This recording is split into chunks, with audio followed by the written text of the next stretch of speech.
کی محمد سے وفا تو نے تو ہم تیرے ہیں، یہ جہاں چیز ہے کیا لوح و قلم تیرے ہیں۔ بسم اللہ الرحمن الرحیم۔ السلام علیکم، آپ دیکھ رہے ہیں منفرد انداز۔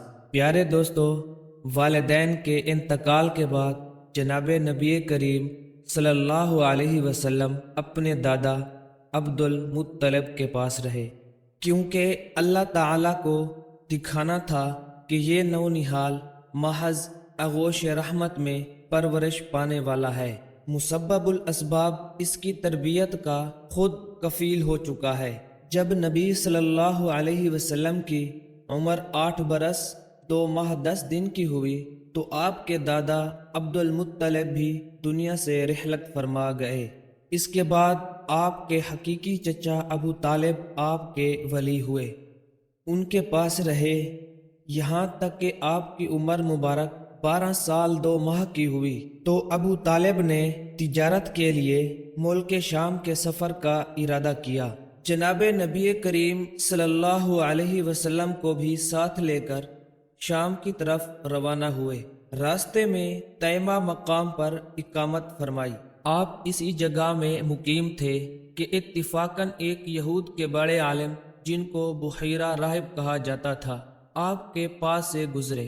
نبی صلی اللہ علیہ وسلم کو دیکھ کر ابو طالب سے کہا کہ یہ لڑکا جو آپ کے ساتھ ہے کون ہے؟ ابو طالب نے کہا کہ میرا بھتیجا ہے۔ بحیرہ نے کہا آپ ان کو شام نہ لے جائیں، اگر آپ ان کو لے گئے تو یہود ان کو قتل کر ڈالیں گے، کیونکہ یہ خدا کا نبی ہے جو یہود کے دین کو منسوخ کرے گا کہ میں ان کی صفات اپنی آسمانی کتابوں میں پاتا ہوں۔ بحیرہ راہب چونکہ تورات کا عالم تھا اور تورات میں نبی صلی اللہ علیہ وسلم کا پورا حلیہ مذکور تھا، اس لیے اس نے دیکھ کر نبی کریم صلی اللہ علیہ وسلم کو پہچان لیا کہ یہ وہی خاتم الانبیاء ہیں جو تورات کو منسوخ اور یہود کی حکومت کا خاتمہ کریں گے۔ آپ کے چچا ابو طالب کو بحیرہ کے کہنے سے خطرہ پیدا ہوا اور نبی کریم صلی اللہ علیہ وسلم کو واپس کر دیا۔ مکہ معظمہ میں ختیجہ رضی اللہ تعالی عنہ اس وقت ایک مالدار عورت تھیں اور ساتھ ہی عقل مند اور تجربہ کار۔ جن لوگوں کو ہوشیار اور معتبر سمجھتی ان کو اپنا مال سپرد کر دیتی کہ فلاں جگہ جا کر فروخت کر آؤ۔ اسی طرح آپ صلی اللہ علیہ وسلم کو بھی کچھ مال فروخت کرنے کے لیے دیا۔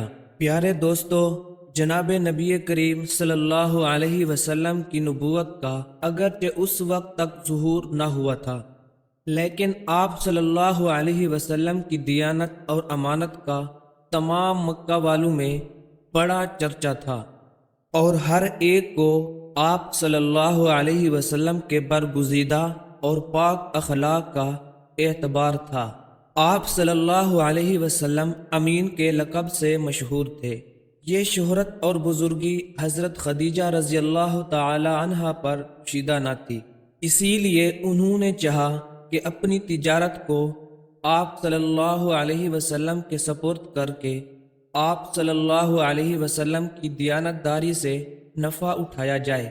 رسول اللہ صلی اللہ علیہ وسلم سے کہلا بھیجا کہ اگر ہماری تجارت کا مال ملک شام کو لے جائیں تو ہم اپنا ایک غلام آپ کی خدمت کے لیے دے دیں گے اور دوسرے لوگوں کو نفع میں سے جو حصہ دیا جاتا ہے اس سے زیادہ آپ کی خدمت کریں۔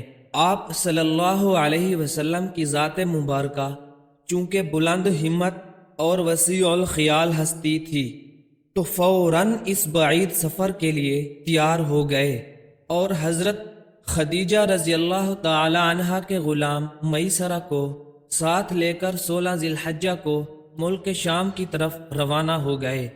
وہاں اس مال کو نہایت عقل مندی سے بہت زیادہ نفع کے ساتھ فروخت کر دیا اور شام سے دوسرا مال خرید کر واپس ہوئے۔